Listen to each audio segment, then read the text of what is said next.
Actually, I have one other thought to share. Remember, if you saw the Toxic Jude video, I haven't posted part two yet. It's a little snarky, so who knows if I'll post it. The ending is a little snarky. Anyway, um, another reason I feel confident now about getting my hair wet is that I apparently don't have strep throat, according to the doctors at Kaiser, which I've made my peace with. I think they may have kind of killed my dad and ruined my mom's life, and they've annoyed me or hurt my feelings on many occasions. But they might have gotten better, and I have a doctor, Dr. Patricia Aguilera-Ledesma, who is very nice and seems medically adequate. So anyway, so they say I don't have strep throat, and I was just about to take my anxiety meds, which is Buspar, which is very good. It's a far distant cousin of benzodiazepines and really not addictive at all, like at all. I mean, you could stop taking it, as I do, sometimes for days at a time. Like, where's my Buspar? Forget it.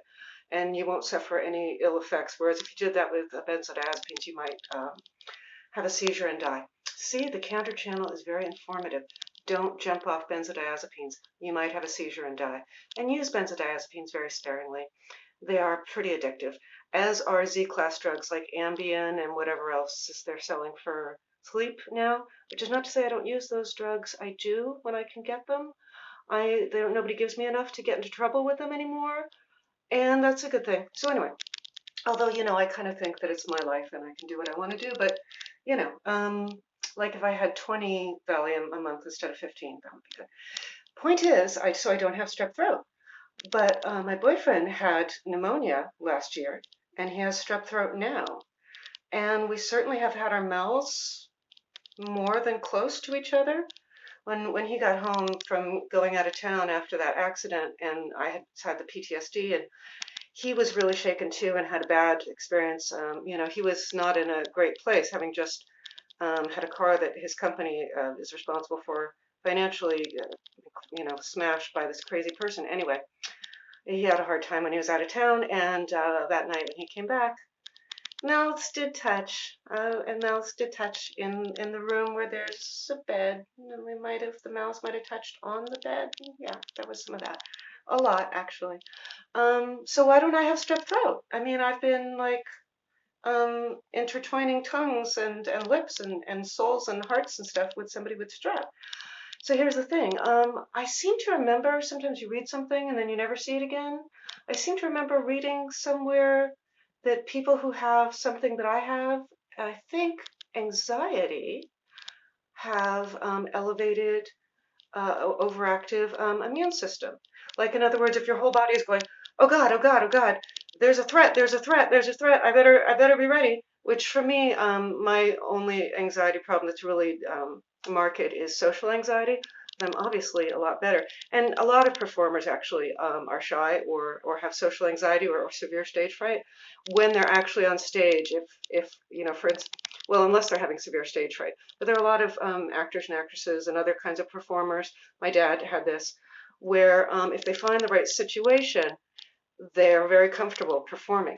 They might be more comfortable performing than they are in social situations in real life. Because like Anthony Quinn said, who played Zorba the Greek, he said that he's more shy in real life than he is in movies. He said in real life there's no script. When he's playing Zorba the Greek, or I'm sorry, I don't know Anthony Quinn's oeuvre very well, there's a script and he knows what to say. I don't seem to lack for knowing what to say. I seem to have my brain generates its own script.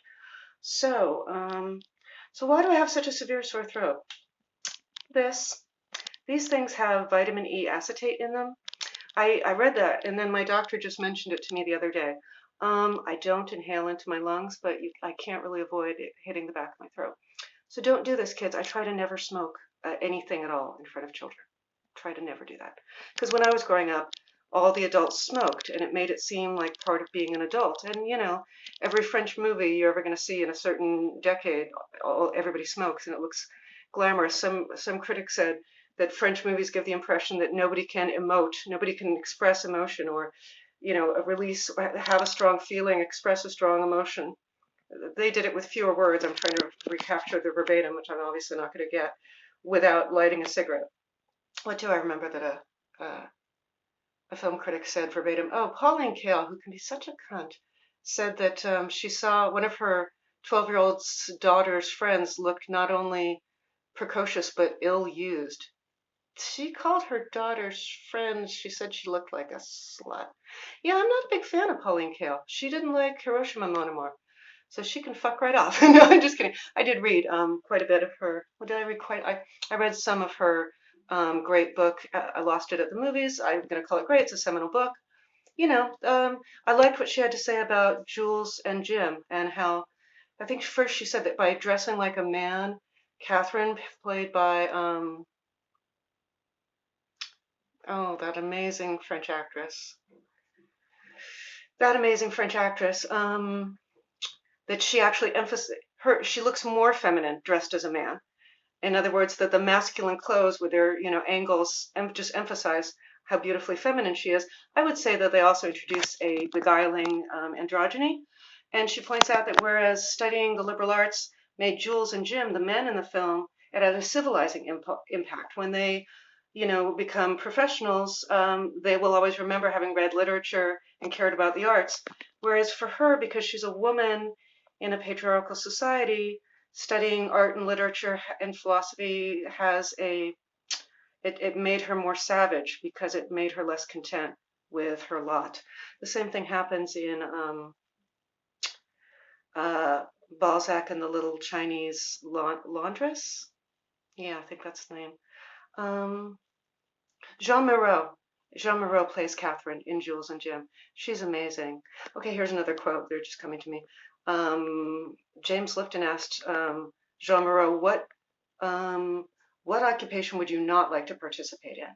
And she said, I wouldn't like to be a prostitute, not because I despise them, smart answer, but because I don't remember the rest, but because she wouldn't want to do that. It's not what she would want to do. I hear you, Jean Moreau. I'm with you on both points.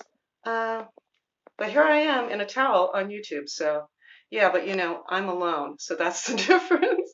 And I can not post this or take it down if I want. Okay, I got the Buspar. I'm gonna take it. It's not addictive. I wish my mom would take Buspar.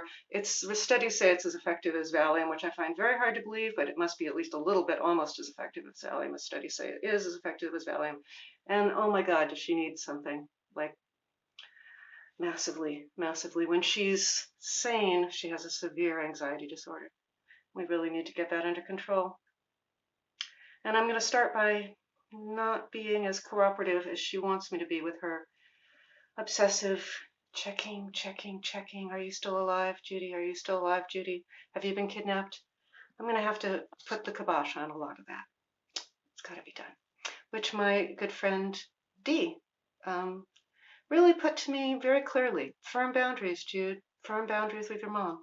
Sometimes you just need to hear one smart person say something. And I'm like, but I feel like I'm clubbing a baby seal. I feel like an elder abuser. And he was like, you might feel that way and she might take it that way, but it's still the right way to go.